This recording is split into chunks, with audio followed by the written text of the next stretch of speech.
So how do you do your edging? How do you clean up your edging? This is what today's video is all about. Two simple tools that you can easily acquire. It's going to be an iron and it's going to be a wood scraper. Two things that are going to make your life so much easier. Don't go anywhere.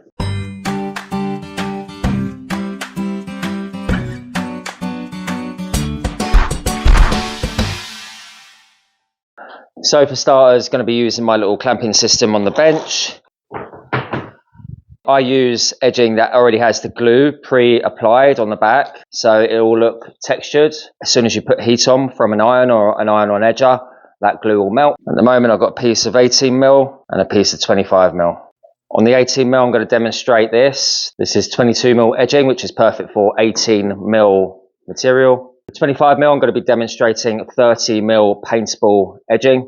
You can buy edging pre-glued up to 50mm, I believe. And this is what I've got here. Any iron should do the job. Right, so stay tuned right to the end because this video is mainly about how to clean these up. So my edging is ready. Got my iron on. I've got a block with a piece of sandpaper on, and that is how I flatten it down. So it's kind of two in one. I'm sanding the top edge and pushing that piece down to set the glue. As you're heating this up with the iron, just use your fingers both sides to space out the edging. Use your fingers and thumbs as a spacer. If you're quick enough, then you don't really need to use paper or any form of protection on the oak, so that should be plenty. And then to firm it down, use the block with sandpaper, slightly tilt it to the left, slightly tilt it to the right, and then forwards, backwards, just to make sure that pressure is applied equally. So let's try this edging without protection, without paper. Let's go for it with a little bit of speed. It doesn't need a lot, just move it quick. It's boiling hot, that's all you're going to need. Has it marked it or burnt it?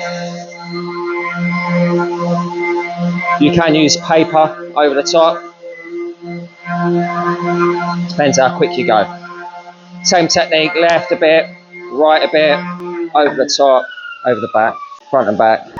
There we go, we've got two edges applied. Right, so before we clean these up, you really want to wait until it goes cold. It'll clean up nicer. So, I mean, there are many ways of cleaning these up. I'm going to show you my little method. Just using your thumb, bending it over a few times, and that works every time. And it cleans it up nicely, enough to get a piece of sandpaper to finish that off. Perfect. Let's show you that once more. Put your thumb there. Apply the pressure up and down. It never goes past that point. Get your sandpaper. A few flicks down, and there we go, we've got a nice edge. You can also buy these tools. They will go on the end of your workpiece and they'll snip it for you, like so. Snip. That's really good. Fair, that gives you a really nice crisp edge, but with all honesty, this is how I've been doing it for years and years. Never had a problem. So we got to the point where we've edged both pieces. I'm going to be showing you my scraper method. There are other methods out there, but I like the scraper method. Once you get used to it, it's quick and easy. Thinking, what's a scraper? A scraper is a metal plate to get scratches and damage out of softwood and hardwood timbers. You've got a scratch on a piece of timber, then you can use the burr, which is the rounded over edge on the scraper, to really push on that workpiece and get that scratch out. That's what we're going to be using. We're going to be using the burr, the rounded over edge. It's basically the edge rounded over using a burnisher. I'll show links to how to sharpen one of these up. It's really easy. I'd say the hardest part about this is getting it started. So you generally want to hold your scraper like this, and then you want to kind of cut down in a downwards motion. You don't want to be pushing up because you'll likely rip off your edging. As you're striking it, you kind of want to do a train wheel motion like that, okay? That is what you want to do, but kind of like chop it down at the same time. So I like to hold it like this, but as I do, I'm pushing down like this. And then you can keep going with the cutting motion like so.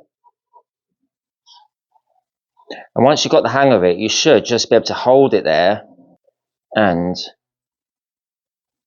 it will just finish it off for you like so. There we go, we've got one edging done. Let's flip that over, do it once more. So remember, burr in towards your workpiece. So just give it a couple of nips in and start doing your cutting down motion. And you can continue just doing the cutting motion, which is absolutely fine. Or you could just go for it, holding it nice and flat against your workpiece at that angle. It's about 45 degrees. Once you have done that, It's as simple as just running your sander over that,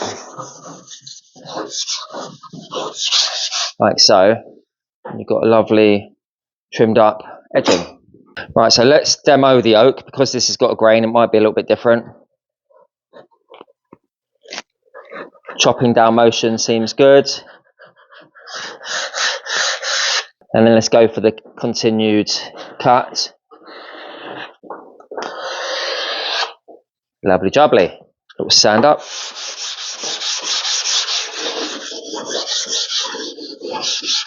Stay tuned right until the end. I'll show you how to get the perfect round over on every single corner that you're going to be edging. So let's show you the last one. Let's spin this around.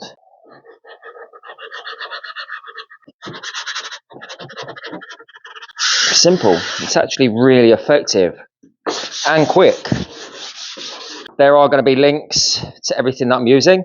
If I haven't already left links to the videos on how to sharpen your scraper using a burnisher and other videos, I'll leave them in the video description. Got lots of videos on how to edge, the iron-on edges, scrapers, trimmers, everything to do with edging. So check out my playlists and in the video description. Thanks for staying right to the end, because now I'm going to be showing you exactly how I get the perfect round over. By the way, did you watch last week's video? If you did, you already know this. Here we've got a 1.6mm radius cutter from Trend.